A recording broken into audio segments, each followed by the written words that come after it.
जी हमारे दर्शकों को बताइए वह क्या कारण है जिनकी वजह से वृद्ध आश्रमों में बुजुर्ग लोगों की संख्या बढ़ती ही जा रही है।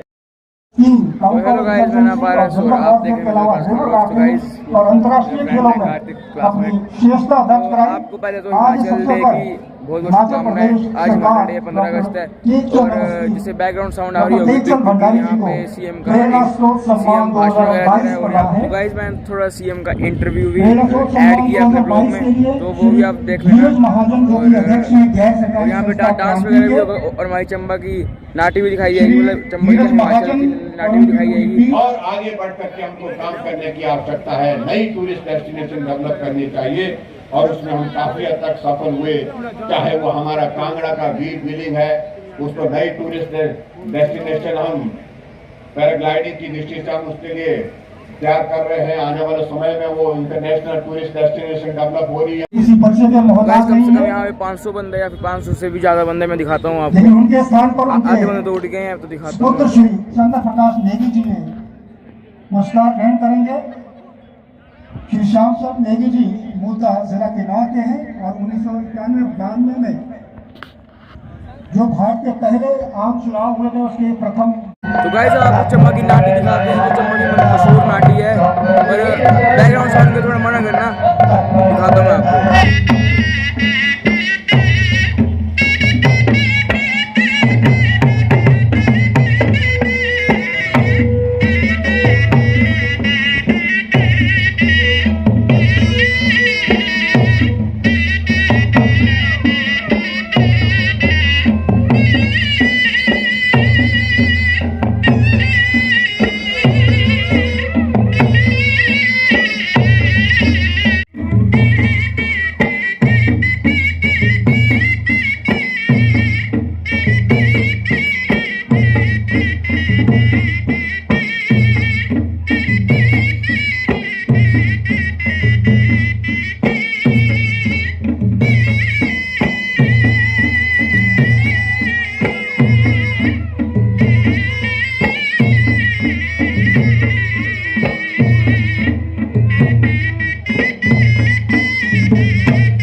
वर्तमान में आईपीएस अधिकारी मयंक चौधरी जो है वो चंबा जिला के सलूनी में सब डिविजनल पुलिस ऑफिसर के तौर पर कार्यरत हैं।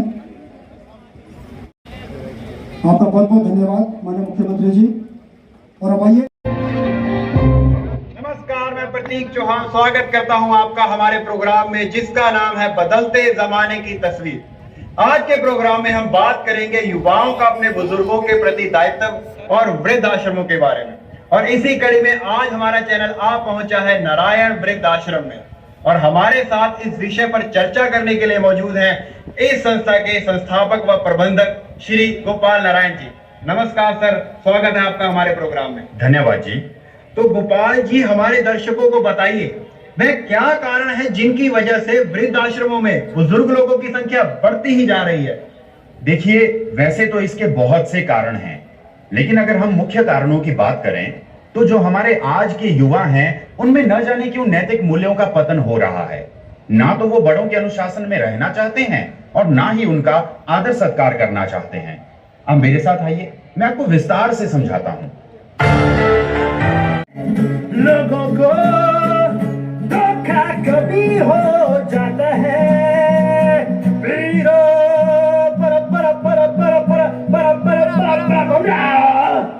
दादू बेटा ये क्या था? दादू मैं रिहर्सल कर रहा था, टूट गया है, इसको बाजार से बनवा देगा तू? दादू क्या करोगे चश्मा बनवाकर?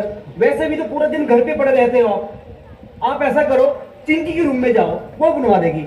अरे चिंकी मेरी सुनती कब है? दादू मुझे रिहर्सल करनी है, आप जाओ चिंकी के पास। अरे बेटा तू ही बनवा देना। बेटा सुन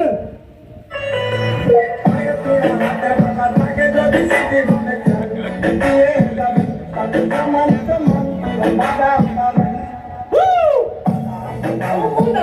आप फिर से आ गए मेरे रूम में। आपको कितनी बार बोला है मेरे रूम में मत आया करो। सोशल मीडिया सेंसेशन हूँ मैं, पूरे 4 मिलियन फॉलोअर्स है मेरे। बेटा तेरे रूम में आता ही कब हूँ मैं? दादू जब भी रील्स बनाती हूँ तब तो आ जाते हो। अब क्या काम है आपको? ये मेरा चश्मा टूट गया है, इसको बनवा देगी तू? आपके इस चश्मे से ज्यादा इम्पोर्टेंट मेरी रील्स है दादू। आप पापा को बोल दो, पापा जा रहे होंगे ऑफिस। हाँ हाँ, तुम लोगों ने बनवा दिया। रमन, हाँ पिताजी। बेटा 2-3 दिन से मेरी तबीयत कुछ ज्यादा ही खराब हो रही है। तू ऐसा कर, मुझे अस्पताल ले चल। देखो पिताजी, अभी तो मुझे ऑफिस का बड़ा काम बाकी है, मेरे पास इतना टाइम नहीं है। एक काम करता हूँ, मैं अनु को बोल देता हूँ, आपको अनु ले जाएगी। अनु, मैं नहीं लेकर जाने वाली इनको हॉस्पिटल। मैंने पहले ही ऑफिस से काफी छुट्टियां ले ली इनकी बीमारियों के लिए, और अगर इतना ही जरूरी है तो आप खुद लेकर जाओ। अनु मेरी बात तो सुनो। दादू, मेरे पापा जब छोटे थे तो बीमार होते थे तो उनको हॉस्पिटल कौन लेके जाता था? कौन लेके जाएगा उसे? मैं और तुम्हारी दादी ही ले जाया करते थे। उस टाइम तो अस्पताल भी बहुत दूर दूर हुआ करते थे। तेजी से दौड़ रहे हैं, अपनी भौतिक सुख सुविधाओं का आनंद लेने में इतने व्यस्त हैं कि अपने माता पिता तक को भूल गए हैं। जी बिल्कुल। तो ये थे हमारे साथ श्री गोपाल जी, जिन्होंने इस विषय पर हमें बहुत ही महत्वपूर्ण जानकारी दी। और अब हम आपको ले चलेंगे वृद्ध आश्रम के अंदर और वहां हम बात करेंगे कुछ बुजुर्ग लोगों से। चलिए जी, आइए मेरे साथ आइए आप। अच्छा, फिर क्या हुआ भाई साहब? फिर क्या, दुश्मन की तोप से गोला आया और मैंने लपक के यूं पकड़ा और उनके ही टैंक पे दे मारा और फिर धड़ाम। फिर क्या, हमारा गोला बारूद खत्म हो गया और मैंने निकाला अपना चाकू। फिर 10-20 दुश्मनों को गाजर मूली की तरह काट डाला। अरे फौजी साहब, फिर तो आप फौज में पक्का लांगरी होंगे। अगर आप सबकी बातें हो गई हों तो ये हमारे प्रतीक जी हैं, EKM लाइव टीवी से आए हैं और आपसे कुछ बातें करना चाहते हैं। जी आइए। प्रणाम दादाजी। खुश रहो बेटा। कैसे हैं आप? मैं ठीक हूँ। तो दादाजी हमें बताइए, क्या कारण रहा आपका वृद्ध आश्रम आने का? कारण नहीं बेटा, मजबूरी। माँ बाप बच्चों की हर जरूरत पूरी करते हैं, लेकिन जब बुढ़ापे में माँ बाप को बच्चों की जरूरत होती है तो वो उन्हें बोझ लगने लगते हैं। मेरे साथ भी ऐसा ही हुआ, लेकिन मैं यहाँ खुश हूँ, बहुत खुश। आप खुशी रहिए, यही हमारी दुआ है। अपना ख्याल रखिएगा। जी। दादाजी प्रणाम। खुश रहो बेटा। तो दादाजी हमें बताइए, क्या आपका भी यही कारण है कि आपके बच्चों ने आपको बेसहारा छोड़ दिया और आपको वृद्धाश्रम आना पड़ा? नहीं बेटा, मेरी देखभाल करने वाला कोई था नहीं, इसलिए मुझे वृद्धाश्रम की शरण लेनी पड़ी। लेकिन यहाँ पर मैंने देखा है बहुत सारे ऐसे बुजुर्ग हैं जिनके बच्चे अच्छी नौकरी में है, अच्छे कारोबार में है, फिर भी उन्होंने अपने माँ बाप को वृद्धाश्रम में छोड़ रखा है। आपके माध्यम से मेरा यही कहना है कि इनकी जगह घरों में है, ना कि वृद्धाश्रम में। जी बिल्कुल। तो ये थे हमारे साथ कुछ बुजुर्ग लोग जिन्होंने अपने जीवन के कीमती अनुभव हमारे साथ साझा किए। दोस्तों, वृद्ध अवस्था को मानव जीवन का अंतिम पड़ाव माना गया है और इस पड़ाव में शारीरिक व मानसिक रूप से अनेक समस्याएं पेश आती हैं। तो ऐसे में युवाओं को चाहिए कि वे अपने बुजुर्गों की भावनाओं को समझें, उनके साथ तालमेल बनाने की कोशिश करें, ना कि उन्हें अपने ऊपर बोझ समझें।